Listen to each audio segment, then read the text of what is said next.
All right, it's Game 5, the tiebreaker for the finals. We've got Apocalyspe versus YueY. And in the upper left, we have the Teal Nerazim Apocalyspe against the bottom right, YueY, also getting Nerazim. So 2 Nerazims.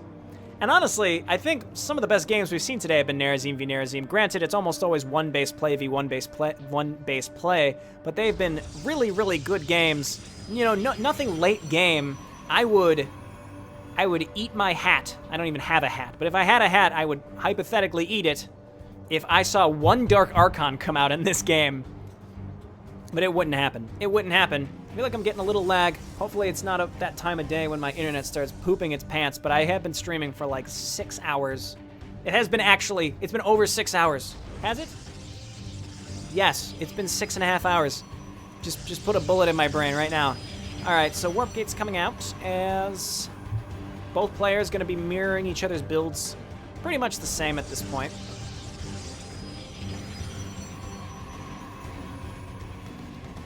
And yeah, let me know, chat, what's your opinion on Nerazim v Nerazim? I'm trying to justify it right now, but I'm kind of curious to hear what people have to say about it. I've liked the Nerazim v Nerazim matches we've seen today. Like, you've seen some really crazy Adept and Stalker control from both players.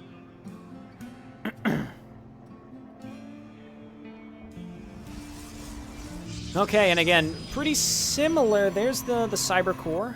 And I'm assuming we're going to see our Cyber Core from YueY as well. Very, very similar timings from both players. There goes the Cyber Core there. I don't know what's the point of checking income at this point in the game, mostly just to check the Harvester differences, which is the same, which means the income is about the same. As the first Fanatics always running across the map. YueY sending his Fanatic across the map. No Fanatic out from Apocalyspe right now, actually. But he's just going to stay walled in and stop YueY from even getting in, I assume. And instead, not on hold position, allowing one Fanatic inside the base. And may have to use a shield boost here just to save some probes if necessary. Trying to maybe get some hits on this Fanatic with his probes. But again, keep in mind, he's taking a little health damage, but once he gets out of combat, this Fanatic is going to get a lot of his shields back. I'm actually getting a teensy bit of lag as I play this game, so apologies to the stream. And hopefully it doesn't last through the whole game. It may be me. It may be my counterparts here. It only takes one person to cause that to happen. I'm not sure. Who won last game? It's actually a 2-2 tie right now between Apocalyspe and YueY. It's all tied up. This is the tiebreaker. One Fanatic running his way up. Again, yeah, sorry for the slight lag issues on the last game of all games, of course. And it's around this time, I think this is when everyone in my apartment complex is probably trying to live cast HeptaCraft tournaments, as you can imagine. So that's why, you know, I don't know, bandwidth issues. Who knows? Okay, so we've got a fast, who was that? There we go. It's Apocalyspe going for a fast blink. I like it. And that can really turn the tide in these engagements when you have one base play, Nerazim v Nerazim, Warp Pylons coming out from YueY. Did Apocalyspe go for Warp Pylons? He didn't. So instead of Warp Pylons, he may be playing more of a defensive build with Blink. So again, Apocalyspe possibly anticipating some early aggression. I mean, when you're playing Nerazim, you should anticipate that aggression, which is funny because it's Nerazim v Nerazim, and one of the Nerazim is saying, you know what, I can expect that aggression because my opponent is some asshole Nerazim player, just like me, so I'm going to maybe be a little defensive, and if I keep my high ground advantage, the low ground advantage in HeptaCraft is your units shoot, I think, maybe 30% slower? It's a percentage that's slower when you're shooting uphill, which is neat. It's not just a random percentage chance to miss. It's actually an attack speed bonus. As not a bonus, a nerf, I suppose. An issue, a problem, a consequence when you're on the low ground. So anyway, that fast blink is coming out. 4 Stalkers here. We have Adepts coming out from YueY. Is he building? No, he's unlocking them right now. And here comes that one base asshole Nerazim pressure. When I say asshole, I'm referring to Nerazim, not YueY. So we've got a good amount of Stalkers on the high ground waiting for this attack. The first Fanatic goes down, and these Stalkers don't have Blink yet. It's not quite done, and YueY does have a lot of Stalkers here to attack. But again, he's got that attack speed debuff when he's shooting uphill, and Apocalyspe able to hold on right there. Both players getting close to supply block, though YueY does have his single Warp Pylon coming in.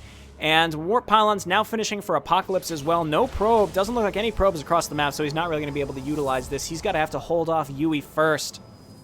So we're going to see some really intense one base v one base play as anticipated from Nerazim, but Apocalypse, though, does have Blink finishing right now, and that's going to be big. We do have a Shade just kind of hanging out right here, and I guess another difference, though, as well, is that YueY has Adepts, which aren't going to do too well against Stalkers, but if they can get in the base, they'll do great against these probes, not to mention they'll do well against Fanatics as well, versus the Blink of Apocalypse, and we'll check out some Stalker micro here, and again, the lag is sort of killing me, unfortunately, but we've got good blinks here as YueY tries to bust up the ramp to negate that negative penalty that he has as he shoots uphill. Penalty is the word I was looking for earlier. It just wasn't clicking with me. Penalty, Jayborino.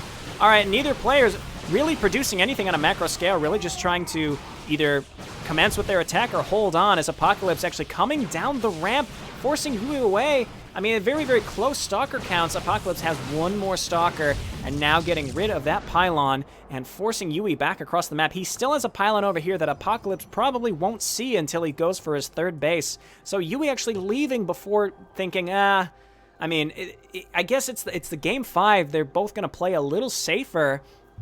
So YueY, rather than just committing and maybe trying to win and then just GGing and saying, I don't want to try to take this to late game. Instead, he's going to pull back and keep his Stalkers alive to live to fight another day and defend against Apocalypse. And I think we're going to see the exact same thing happen now, except the tables have turned and now there's just a few more units. So Apocalypse going to try to bust up this ramp. He's going to have a small penalty as he tries to shoot uphill. And here we go, both players moving on up, and Apocalypse realizing that there's too much up here and blinking away. And unless he can get some vision uphill, maybe so that he can blink in. But the amount of Stalkers here, now there's 13 Stalkers here compared to the 13 of Apocalypse, but he has to run up the ramp, give himself vision, and then blink in. He would lose Stalkers in the process and have some problems. And he does have his Warp Pylon back here. He could still reinforce. Now we have YueY moving to blink now as well. And meanwhile, I'm trying to see what Apocalypse is going for. He's got his +1 shields coming out. An interesting choice. Maybe that means he's going to transition in the air at some point. I don't know why he chose shields, to be honest. You know, that's not for me to say. There's a reason Apocalypse is in the finals, and I'm just casting it and didn't participate at all. He probably knows what he's doing significantly more than me. He is going for a Warp Robo, and meanwhile, we still have Blink coming out for YueY. So YueY might be going a really heavy Stalker build. I mean, that's really all we see right now. I have no indication I think he's going to do anything else until he lays down a different tech building.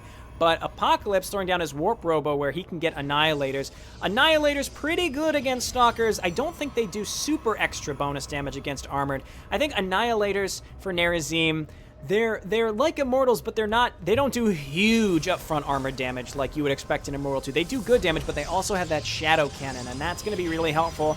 My question about Shadow Cannon is, will it continue to fire against a Stalker that has blinked away? Because that could make a really big difference in this game if we see some Annihilators coming up. And you know what though? It looks like we're going to get the Robo Bay into Disruptors again from Apocalypse, but the blink here from YueY is going to make a big difference. And also, if YueY can get across the map before we see Disruptors come out, that could be big as well. Apocalypse laying down his second base.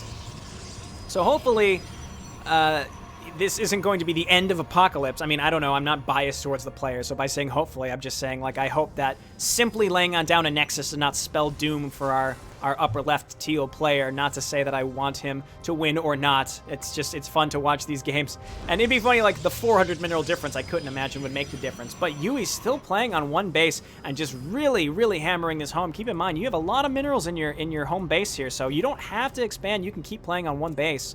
And 37 Harvesters to 27 Harvesters, so Apocalypse with an income advantage as well. But let's see, 16, 18 Stalkers compared to a larger amount by YueY, but he's got the defender's advantage. Is he going to use his shield boost? Both players with blink. Crazy Stalker micro between both players. One big Purification Nova goes down. Where is that? How much did he get? He only got 2 Stalkers right there. We have some Fanatics getting warped in right now by Apocalypse, and this is crazy. The amount of blinks is just nuts. Purification Nova going out now. Big blink getting him away. And how many? 2 kills here, 4, and one Disruptor goes down. And Apocalypse is slowly getting cleaned up. He had such a big economic advantage, but he's not able to hold on now. These Warp Robos not able to pull anything in to save themselves, as this large amount of all-in Stalkers is really... Oh! That Purification Nova could have been big, but unfortunately, the Stalkers picked off the Disruptor. Well, unfortunately for YueY, that's for sure. Really, really great Stalker play by both players. The Stalker on Stalker blinking was absolutely nuts. Do they have blink? No, they don't have multi-blink. For a second, I thought there was some multi-blink up, and tons of probes go down for Apocalypse. The supply difference is enormous right here. And this is Game 5 as YueY cleaning up Apocalypse. And he's still rallying up with even more units as he's got a pylon down here, a warp pylon. Apocalypse just trying to hang on just for fun at this point. And I'm pretty sure that that's going to be it. Apocalypse, no GG. I knew he said he was going to GG, no GG. And it's just all in good fun, that's for sure. And great showing by both players. Great showing by everybody in the tournament today. Great job, everybody. A lot of these games were so fun to watch. Most of them were mid-length. A lot of people, I think, they look at my videos and they think, 8-minute long HeptaCraft game. That's too short.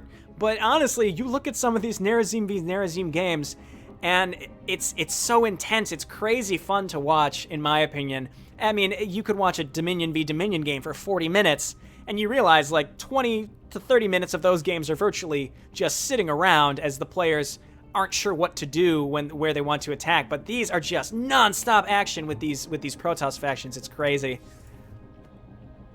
Good game, everybody, though. Good games. Good game to YueY taking home the prize. It was very close at the end. Good work. Good job, Apocalypse, for fighting your way back through the losers bracket for a rematch and almost taking home that fatty prize pool. But this was great. I would like to go eat my pizza. It's been a very long day.